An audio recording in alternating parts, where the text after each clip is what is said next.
Doctor Cristian Espinosa, es muy interesante poder dialogar con usted, aunque sea en un corto tiempo, sobre este tema de la renuncia del Ecuador a las preferencias arancelarias andinas. Aunque parece que al momento, pues ya ese, que era un tema tan importante, pasó a segundo lugar con lo del ITT.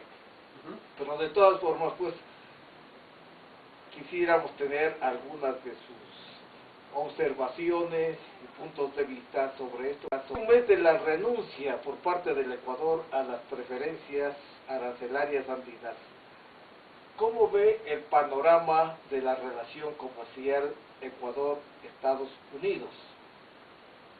Muchas gracias por la entrevista y efectivamente ha pasado un mes desde que Ecuador renunció a estas preferencias nacionales, una renuncia un tanto sui generis porque era una concesión unilateral de los Estados Unidos y difícilmente se puede renunciar a una concesión que uno no le da, sino que más bien la recibe. Pero en fin, eso ocurrió y las posibilidades de los flujos comerciales del Ecuador se deterioran en la medida que se pierde competitividad porque nuestros productos pasan a tener una desventaja frente a nuestros competidores.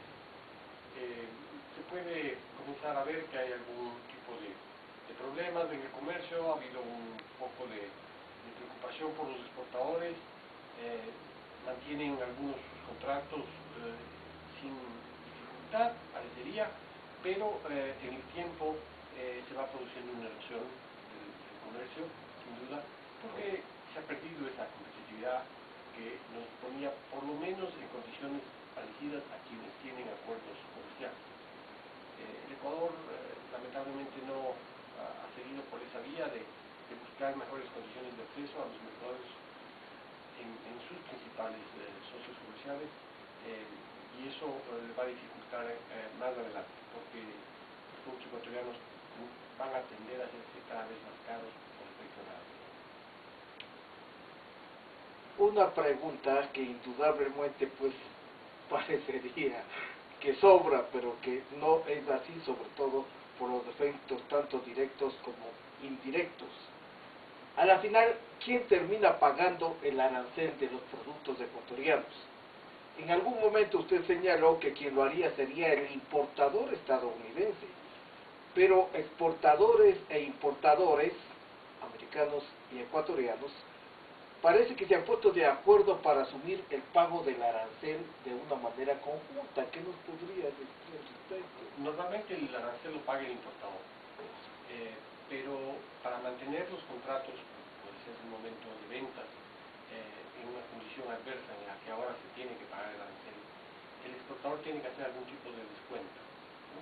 Bajar el precio del producto para que el importador le siga comprando y con esa diferencia la reducción de precio se sirva para pagar el arancel. Entonces ese costo lo asume de manera compartida el que paga el arancel, es un importador, y el que le ha tocado vender el producto un poquito más barato para poder seguir en el mercado.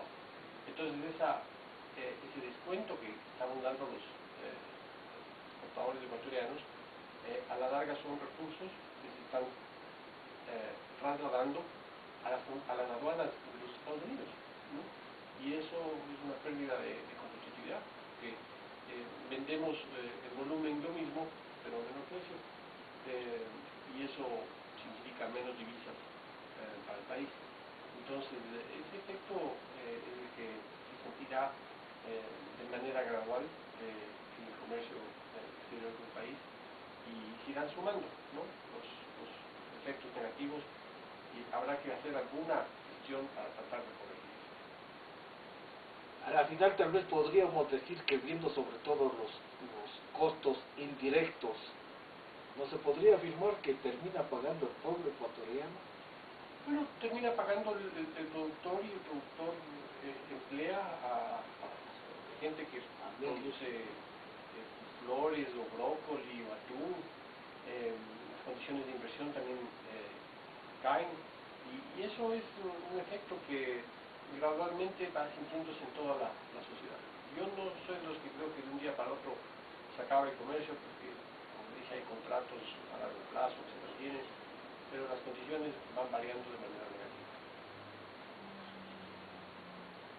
Un punto que también se ha convertido en un tema que me parece fundamental es, y la pregunta iría en ese sentido, ¿cuál sería la repercusión de la finalización del ATPDA en el sistema general de preferencias? El mismo, pues, que por lo menos temporalmente no fue aprobado por el Congreso de Estados Unidos. Se espera que en septiembre, pues, en una nueva reunión ya obviamente se lo reanude. Por un lado. Por otro lado, hablando del sistema general de preferencias, se logrará la inclusión de nuevos productos.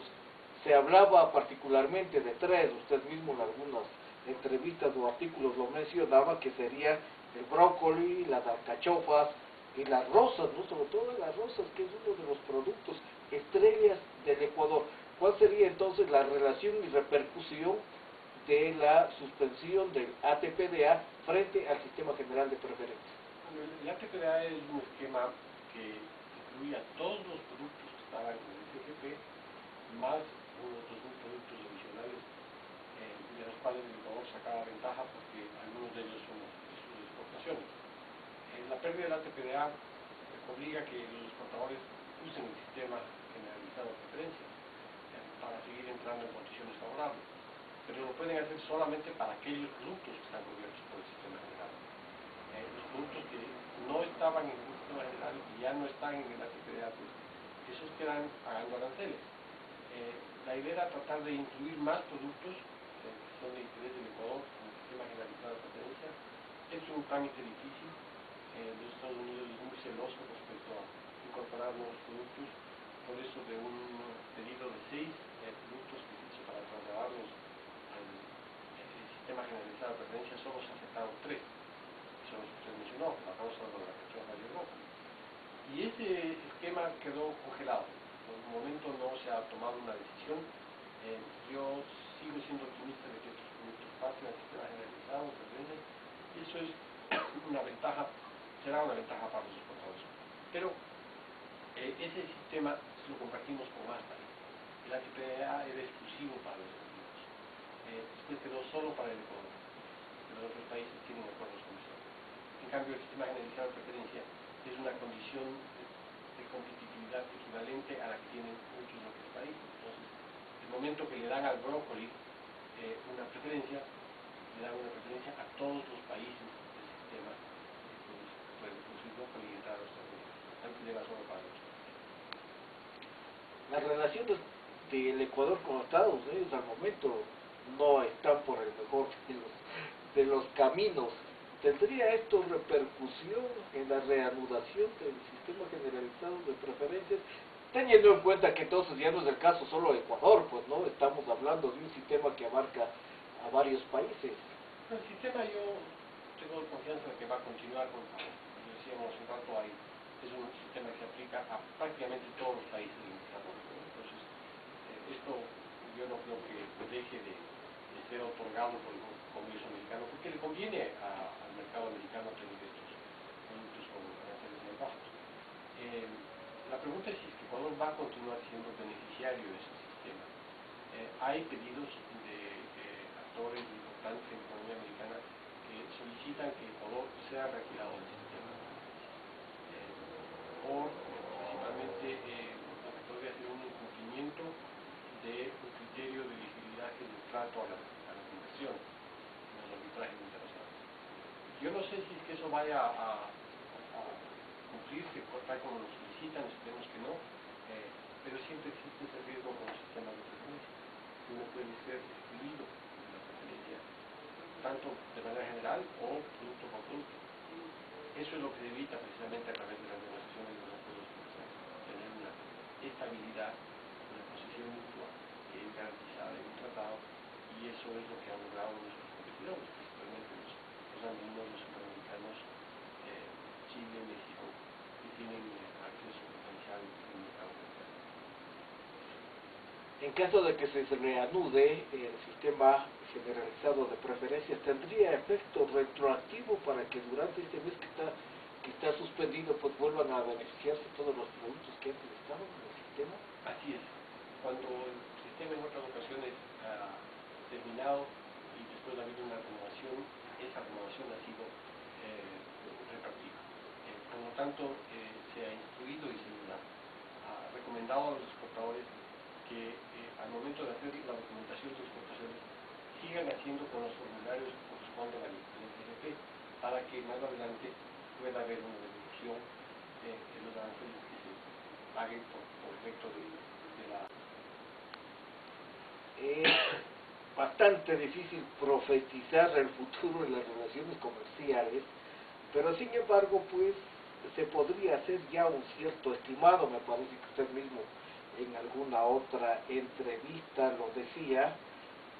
Las pérdidas de la exportación ecuatoriana por esta decisión unilateral del gobierno de Ecuador fueron estimadas por el presidente Correa en 23 millones, además de los otros 23 millones que el Ecuador ofreció en ayuda a los Estados Unidos, que en todo caso sería una cuestión de 46 millones. Pero ¿hay alguna cifra que se vislumbre podría ser más exacta de lo que supone esta pérdida para el Ecuador y no los 23 millones? Bueno, lo que el presidente dice cuando se refiere a 23 millones se refiere al margen arancelario, al margen de la referencia. Creo que el cálculo no es, ya viendo las cifras, están más cerca de los 30 millones, ¿no? Es lo que al Ecuador probablemente le tocaría pagar en aranceles para las exportaciones que tuvo el año pasado. Supongamos que las exportaciones continúan, pues ese es el valor del arancel. Yo creo que es una manera equivocada de hacer el cálculo de lo que significa al país, porque el sistema de preferencias ha generado inversión, ha generado puestos de trabajo, ha generado la producción que vale muchísimo más que simplemente el margen arancelario. Y eso es, a mi juicio, lo que corre riesgo de ser golpeado y de ser afectado de una manera negativa. Yo pongo siempre el ejemplo de el margen arancelario es como simplemente el retraso que uno tiene en una carrera de muchas vueltas, ¿no? El retraso que tiene en una vuelta. Entonces no es mucho. Si uno se atrasa un metro en una carrera de 100 vueltas, no es mucho. Pero si todas las vueltas se atrasa un metro, pues a media carrera ya está perdida, ¿no? Entonces yo creo que el riesgo que se corre es de perder todo el negocio, toda la inversión. Y eso vale muchísimo más que 23 millones. Y ese es el efecto grave, ¿no? Que pueda haber un desincentivo en la producción de flores o en la producción de atún, y ahí está clarísimo que la inversión que se ha hecho en invernaderos, en flota pesquera o en empacadora vale muchísimo más que el margen arancelario. A lo cual habría que añadir el costo social, ¿no? Porque todo eso se multiplica muchísimo más en el bienestar de las familias, de los trabajadores, inclusive de los mismos consumidores, pues porque todo esto va teniendo un efecto casi en dominó. Todo lo que llamamos comercio de exportaciones no tradicionales, de alguna manera son productos que se han ido entrando a la canasta de exportación del Ecuador gracias a las preferencias arancelarias de Estados Unidos y de Europa. Ecuador desagrega su producción y desagrega su canasta de exportaciones a nuevos productos no tradicionales gracias a las preferencias. Y entonces, en algunos casos vamos a encontrar que no solo ha habido un tema de inversión y de buen negocio, sino comunidades enteras que se han desarrollado alrededor de esta actividad. El auge y el florecimiento de lo que ocurre en Manta, ese gran desarrollo que ha tenido esta ciudad, en gran parte por el tema del comercio exterior de la pesca, donde ha habido una inversión interesante. Lo mismo puede ocurrir en comunidades enteras como Taracundo o Cayambe, que han mejorado sus condiciones sociales de manera muy interesante gracias a la exportación y a la llegada del comercio exterior a esos sectores donde antes no se producía para exportar. Tiene toda la razón, como una observación marginal. Si uno se va justamente cerca de estas poblaciones que acaba de mencionar hacia el norte, ya se va viendo que hay productoras que más bien han suspendido todos sus trabajos, ¿no? Y lamentablemente se ven ahí pues que van quedando solo restos ya de todo toda esa estructura que habían hecho para el cultivo de flores, lo cual es un índice claro no solo de lo que acaece al momento, sino de lo que puede seguir sucediendo en el futuro. Por otra parte, hablando de las medidas que ha tomado el gobierno, pues esta ley de incentivos para el sector productivo en realidad llega a compensar la pérdida de las preferencias. ¿Cómo lo hace esto? ¿Hasta cuándo estas compensaciones que ofrece el gobierno beneficiarán a los exportadores? Bueno, las compensaciones son un paliativo temporal al efecto negativo por la pérdida del arancel. Todavía no están en vigencia, a pesar de que la ley ha sido aprobada, el reglamento no se ha terminado de pulir. Esas compensaciones le van a permitir al productor ecuatoriano vender un poco más barato el producto para mantener la competitividad. Y a cambio de esa disminución en el precio del producto, va a recibir un bono tributario que puede ser canjeado en el mercado secundario o puede servir para que el productor pague sus impuestos. Esa es una compensación, como dije, temporal, porque con el tiempo se erosiona el efecto de la compensación. Y segundo, lo que se logra es que el productor venda un poco más barato su producto. El productor por lo regular quiere vender más caro su producto, quiere ir ganando cada vez más en la venta de sus productos. Ese descuento ni siquiera es para que se afecte de manera positiva nuestro mercado, sino para que otro mercado se beneficie de ese descuento. Entonces lo que termina pasando es que los consumidores americanos también van a recibir un producto un poquito más barato y como van a tener que pagar el arancel, el producto va a salir al mismo precio convencional, pero ese arancel va a ser trasladado a las aduanas americanas. Entonces lo que termina haciendo la compensación es trasladando recursos del fisco ecuatoriano a través del certificado tributario a recursos que terminan en las aduanas americanas. Y ese es el efecto pernicioso que tienen este tipo de compensaciones, como tienen cualquier otro sistema de subsidios.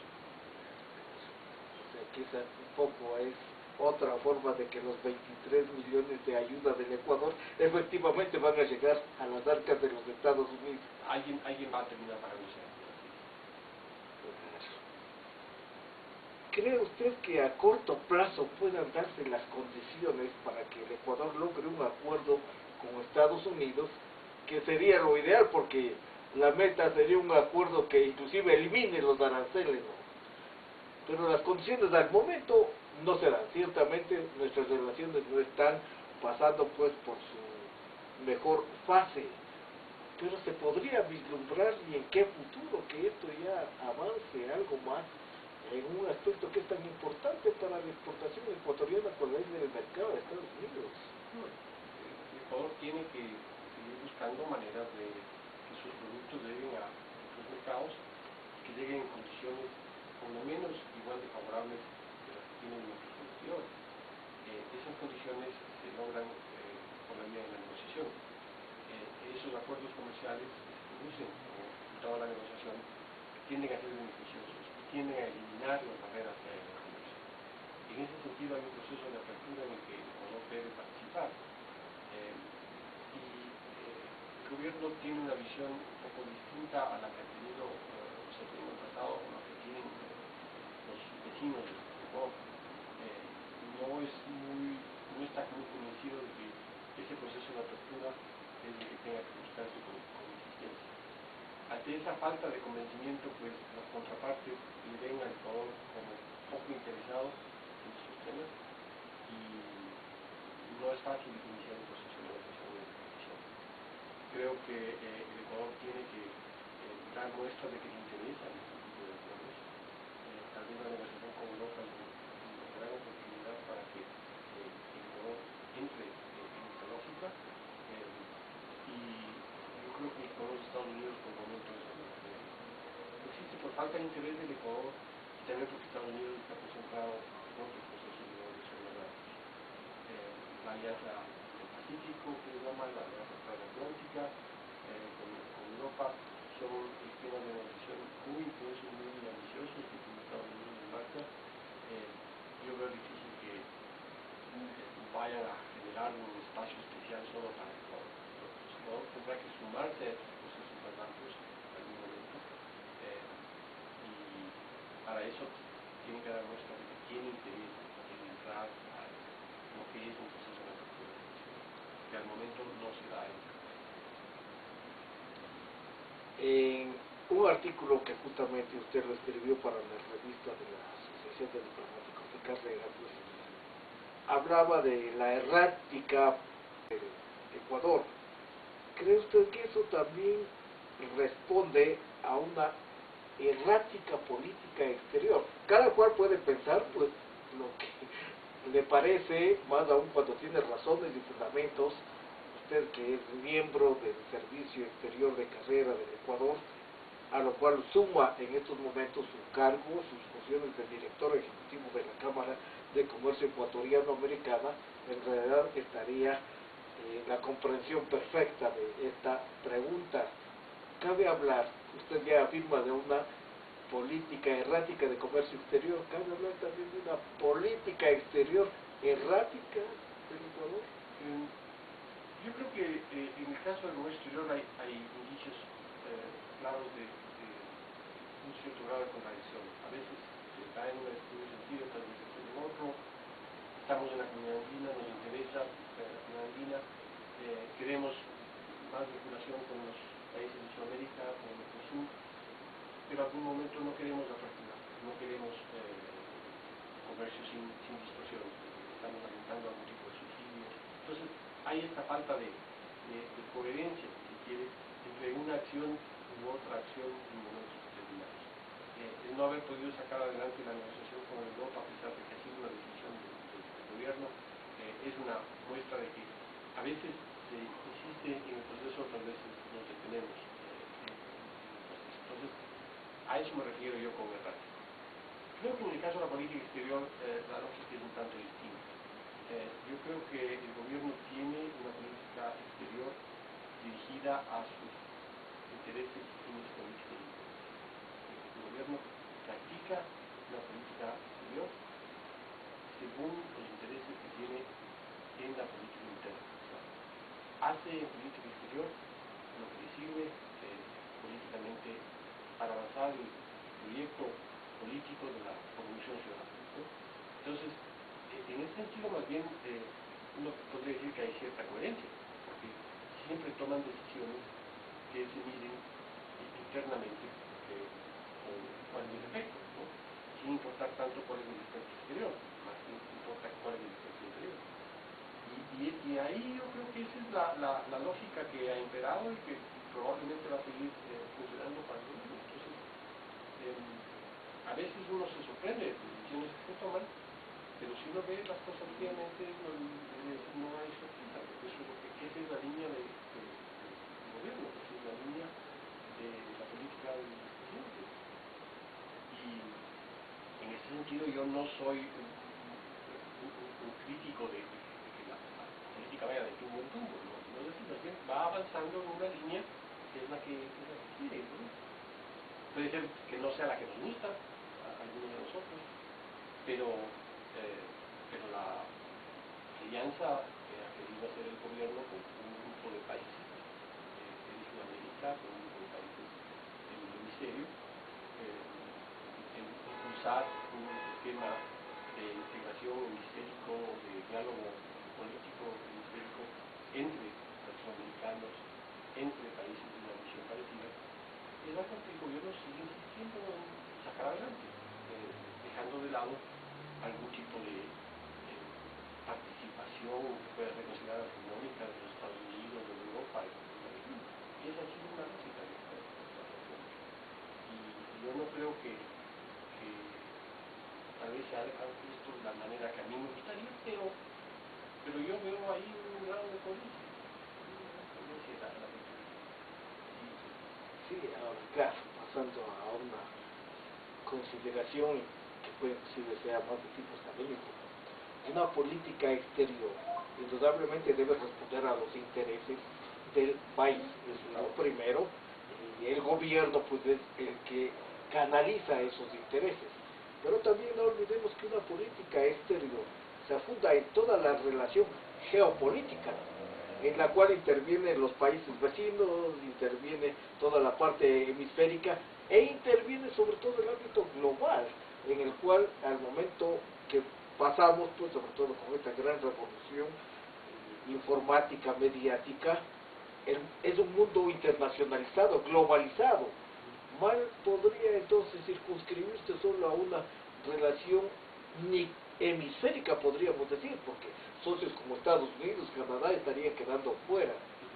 ¿Dónde estaría esa visión geopolítica ya de un alcance universal?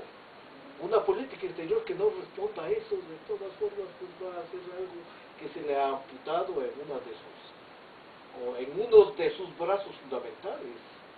Bueno, hay unos puntos de apoyo de la política o unos ejes, digamos, de gira, dinámica política en la región, y esos ejes tienden a ser muchas veces la relación con Estados Unidos, la ponderancia de Brasil en Sudamérica, dentro de la región andina, la colaboración que puede haber entre Perú y Colombia, son puntos de apoyo, digamos, de las naciones regionales. Ecuador no es necesariamente el centro de estos procesos y esa es la situación de muchos países pequeños. Yo creo que Ecuador lo que ha tratado de hacer a través de una serie de alianzas entre países pequeños, digamos, que no están en la línea tradicional, es tratar de desviar la tradicional relación que ha habido en el continente. Y eso es una gestión que tiene o no tiene resultados positivos. En algunos casos yo creo que hay una sobredimensión de cuál es el verdadero papel que puede tener una alianza como el ALBA. Yo creo una visión que tiene el gobierno que para algunos, desde el punto de vista académico, es una alianza relativamente débil. En los prácticos se ha conformado con un grupo de países pequeños, tal vez con la excepción de Venezuela, que es más grande. Entonces, esa visión puede ser un poquito distinta aquí de lo que piensan afuera del Estado. Hay una discrepancia que se tiene que resolver porque a nosotros nos cuesta trabajo tratar de liderar procesos desde la perspectiva de los estudios. Y eso yo creo que es una de las dificultades que tiene el presidente y el gobierno de cualquier régimen, ¿no? Esa es la condición del gobierno. Doctor Cristian Espinosa, como lo dije al comienzo, pues fue muy interesante contar con sus puntos de vista, tanto que usted es de las personas que está inmerso directamente en el tema en su calidad de director ejecutivo de la Cámara de Comercio Ecuatoriano-Americana, ¿no? ¿Quién mejor pudo habernos dado algunas opiniones tan objetivas y certeras? Muchas gracias por la Gracias.